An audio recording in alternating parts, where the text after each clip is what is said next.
Computer শিখুন বাংলায়। তো বন্ধুরা, আগের দিন আমি আপনাদের দেখিয়েছি ডেস্কটপ কম্পিউটারের পরিচিতি।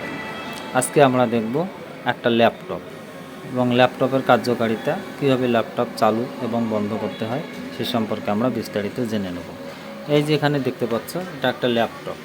ল্যাপটপের মধ্যে ল্যাপটপের যে এই জিনিসটা আছে, এটা হচ্ছে এর আমাদের যেমন এলসিডি থাকে, এখানে এক্সট্রা কোনো এলসিডি থাকে না, এর সঙ্গেই এটা যুক্ত থাকে। এটা ফোল্ড অবস্থায়, এদিকে ফোল্ড অবস্থায় থাকে। হ্যাঁ, আমরা যখন ল্যাপটপ চালু করব তখন এটাকে আমরা উপরের দিকে তুলে সোজা করে নিতে পারি। এবং এর যতগুলি প্রোগ্রামিং সব এই স্ক্রিনের উপরেই থাকে, তোমরা সব দেখতে পাচ্ছ। এবং এর নিচের দিকে থাকে কিবোর্ড, এর সঙ্গে কিবোর্ড লাগানোই থাকে। এখানে এক্সট্রা কিবোর্ডের দরকার হয় না, এবং প্রয়োজন পড়লে আমরা সেটা এক্সট্রা কিবোর্ড লাগাতে পারি। এই যে দেখুন, আমি যেমন এখানে এক্সট্রা কিবোর্ড লাগিয়ে নিয়েছি। এখানে এক্সট্রা মাউসের প্রয়োজন পড়ে না, তারপরে আমি একটা এক্সট্রা মাউস লাগিয়ে নিয়েছি। এই দেখতেই পাচ্ছেন। রিফ্রেশ করে নিলাম। তো এখানে আছে এক্সট্রা মাউস প্যাড দেওয়া আছে। এই মাউস প্যাডটা আমি অন করে দিলাম। এই যে দেখুন, এই যে এখন হাত দিয়ে নাচছে, এটা নড়াচড়া করছে। আমি আবার এটা বন্ধ করে দিই, কারণ এটা আমার প্রয়োজন নেই। আমি এক্সট্রা মাউস দিয়েই কাজ করতে বেশি ভালোবাসি। এটা হলো তোমার কিবোর্ড, এক্সট্রা কিবোর্ড আমি লাগিয়ে নিয়েছি। সঙ্গে আছে আমার একটা প্রিন্টার। এটা হলো আমার প্রিন্টার, এটা আমার নিজস্ব কাজের জন্য আমি রেখে দিয়েছি। এই যে একটা জিনিস দেখা যাচ্ছে, সাউন্ড বক্স। এটা হচ্ছে সাউন্ড বক্সের জ্যাক। এটা এই জায়গায় লাগানো যাবে, লাগিয়ে দিলে আমরা গান শুনতে পাবো। আপাতত এটা আমার প্রয়োজন নেই, আমি এটা খুলে রাখছি। আজকে আমরা দেখব এটা কীভাবে অন এবং অফ করতে হয়। প্রথমেই আমাদের কি করতে হবে, প্রথমেই আমাদের এই বোর্ড থেকে সুইচটা অন করে নিতে হবে। এবার সুইচটা অন করার পরে আমরা আসি ল্যাপটপের কাছে। ল্যাপটপের কাছে এই যে আইকনটা দেখা যাচ্ছে, এটা হচ্ছে ল্যাপটপের পাওয়ার বটন। এখানে যদি আমরা টিপ দিই তাহলে এটা চালু হয়ে যাবে। এই যে দেখুন, লাইট চলে আসছে।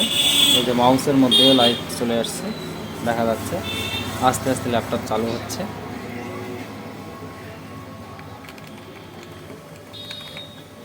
এই যে দেখো, ল্যাপটপ চালু হচ্ছে।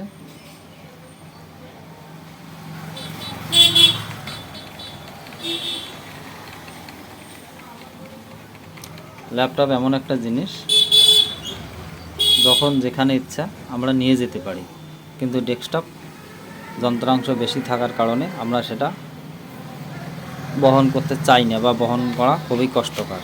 এই জন্যই ডেস্কটপের বিকল্প হিসাবে এই ল্যাপটপ ব্যবহার করা হয়ে থাকে। এবার আমার চালু হচ্ছে, এই ওয়েলকাম দিয়ে শুরু হচ্ছে। অনেকের বাড়িতে হয়তো ল্যাপটপ আছে। এই আমাদের শুরু হয়ে গেল।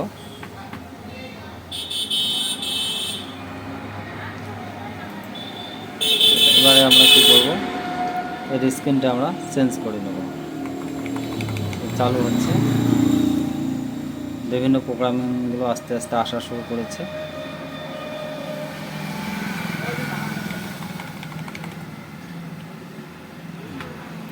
এই চলে এসেছে, পুরোপুরি খুলে গেছে, প্রোগ্রাম চালু হয়ে গেছে। এখান থেকে আমরা বিভিন্ন অপশানে কাজ করতে পারবো, সেগুলো আমি পরের ভিডিওতে ধাপে ধাপে তোমাদের শেখাবো। এখন আমরা কি করব, এই রাইট ক্লিক করে আমরা রিফ্রেশ করে নিলাম। এখন আমরা কি করব, এটাকে বন্ধ করব। আমরা যেমন এই পাওয়ার বাটন থেকে অন করেছি, কিন্তু অফ এভাবে করা যাবে না, তাতে কম্পিউটারের বা ল্যাপটপের ক্ষতি হবে। আমাদেরকে যেতে হবে কোথায়, প্রথমে আমরা যাব স্টার্ট বটমে। স্টার্ট বটমে গিয়ে এই যে শাট ডাউন অপশন আছে, শাট ডাউনে ক্লিক করলেই এটা অটোমেটিক্যালি বন্ধ হয়ে যাবে। এই যে দেখো, বন্ধ হয়ে যাচ্ছে।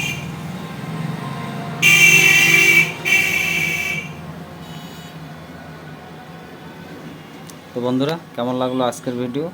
লাইক, কমেন্ট, শেয়ার করতে একদম ভুলবে না। সাবস্ক্রাইব করে পাশে থাকবে পরের ভিডিওর জন্য।